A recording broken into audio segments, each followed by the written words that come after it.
Today we're going to look at chapter 27, which is on the 1950s and all the prosperity that came out of the 1950s. We'll start out with the GI Bill of Rights. After World War II and the Korean War, the United States government wanted to get together and do something for all of our soldiers that were returning home. So they decided to pass something called the GI Bill of Rights to provide money to these returning soldiers in the form of loans for new homes possibly, but mainly for education, to allow these young veterans to be able to go out and get their college degree after having returned for more.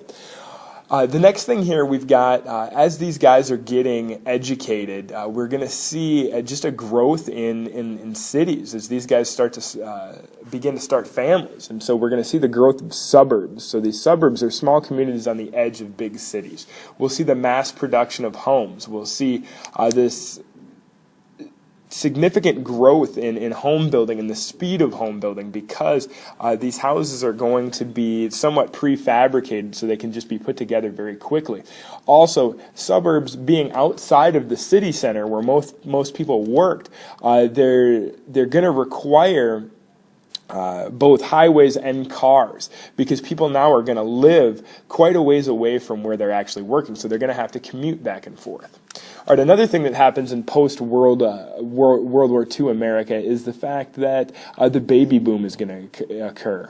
These men are going to return home, have been away from their wives or girlfriends for a long time, and they're going to want to start families. So we're going to see a massive population explosion following World War II, where one baby is going to be born about every 7 seconds. And so a lot of different problems are going to occur. So the first question that I want you to answer in your notes today is what problems may have been caused by this baby boom?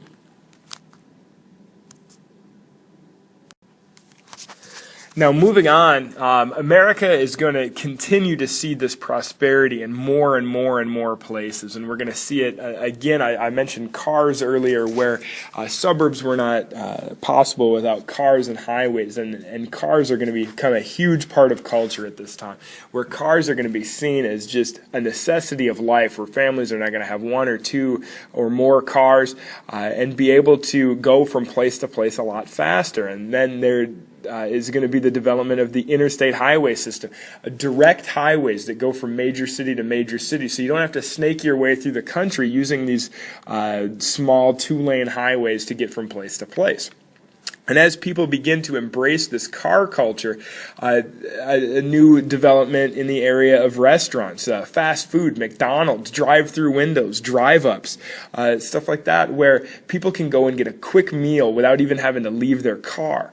So here we've got some new developments as far as the speed of which we can travel and how to get from point A to point B and how to feed our families. So what positives and negatives may have occurred because of these advancements?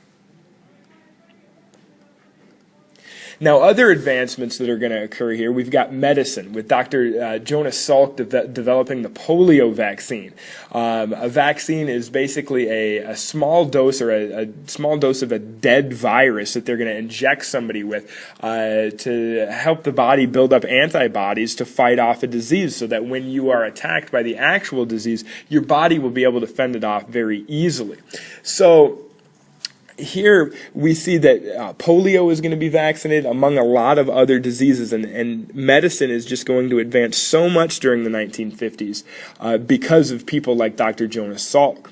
So here, maybe other problems are springing up. So the next question that I want you to answer is, how has the use of vaccines changed how we live? Has it caused problems? Has it caused things to move in more of a positive direction?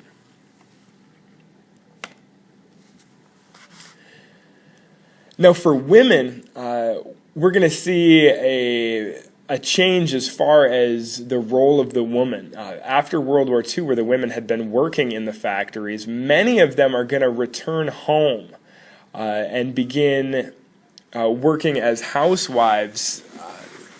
Once again, they're going to return to that more traditional role as far as being homemakers. Now, one thing that I would like you to do, if you have time, I want you to go and Google The Good Wife's Guide.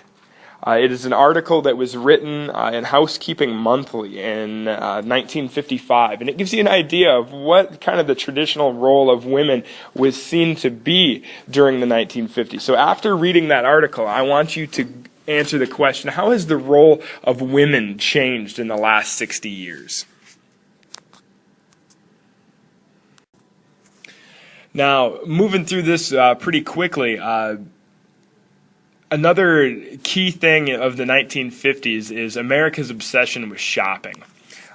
People in America are going to find the problem of consumerism, where we're just going to become totally overtaken with the obsession of buying things, just whatever it be, whether it's clothes or cars or houses or appliances or just random things. We're going to become obsessed with it, and companies are going to take advantage of our consumeristic tendencies, and we're going to get the idea of planned obsolescence. Planned obsolescence are companies making products that will become outdated on purpose. Now, bringing that into today, we know that like Apple computers is probably the best at doing this, where they come out with a new iPod or iPhone or iPad every few months to make you want to buy that they purposely make a new one slightly better every 6 months to a year to make people want to buy it. And that's a business plan to prey on people who have these consumeristic tendencies. Also, we're going to see the development of shopping malls and of credit cards, and America just becoming obsessed with shopping. So the question here is, in America, do we have a shopping problem? And I'm going to tell you right now, yes. But why? Why do you think that America has this shopping problem?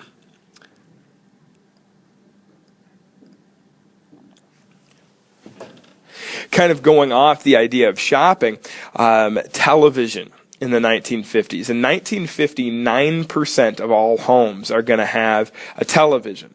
But within the next 10 years, by 1960, 90% of all homes are going to have a television. And that is a significant explosion of people buying one product. We don't see that often, of people just going nuts for this one product, but people see this as something that they must have. And really the main reason is because it provides us with mass media, communication, information reaching large audiences. You can watch the same thing in New York as they are watching in LA, and you can get the same information, the same pieces of entertainment, all at the same time. And people are just amazed by that.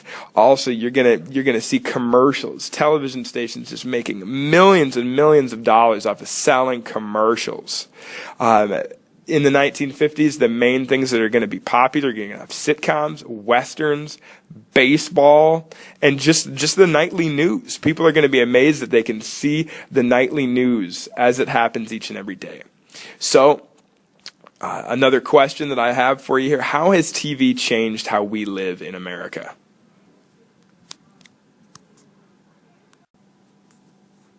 All right, moving on to a slightly different topic now. Looking at just kind of popular culture in America of the day, we're going to see music make a radical change, going from more of traditional jazz, swing style musics to good old American rock and roll, which is going to be a mixture of a lot of different styles of music. It's going to be louder, it's going to be faster, it's going to be more controversial. It's going to talk about things that, maybe parents didn't really want their kids to be listening to music about, and it's going to make a huge impact on kind of a rebellious generation of people, especially when we move on into the 1960s more so.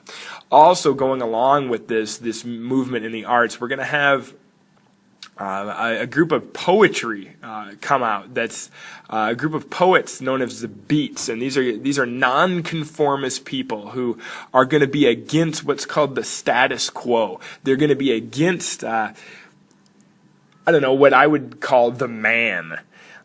Because they don't want to be like everybody else. They want to do their own thing. And I think that mixed with the rock and roll music is going to cause a huge stirring of culture in America. And so people are going to begin to, kind of open their mind and see things in a different way. So I want you to think, what role do you think that rock and roll plays in America then and now? What is the purpose of rock and roll and these beat poets? What's going to happen because of them? Now, finally, we're going to take a look at a little bit on the negative side of the 1950s and what happens in the area of race.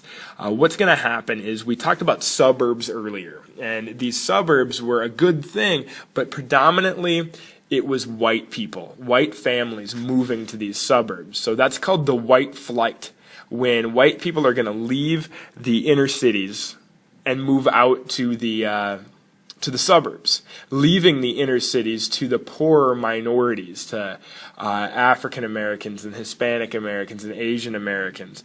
And we're going to see the development of kind of, slums, or for a lack of a better term, ghettos. And what we've got here, another vocab word, is projects. These are low-income housing developments. So you're going to have predominantly white families moving out to the suburbs and minorities staying in the cities. So the final question that I have for you in this lesson today is, why do you think that division occurred? Why do you think that the whites left and the minorities will remain in the cities? Why wasn't it the other way around, or why didn't all of them leave and go out to the suburbs?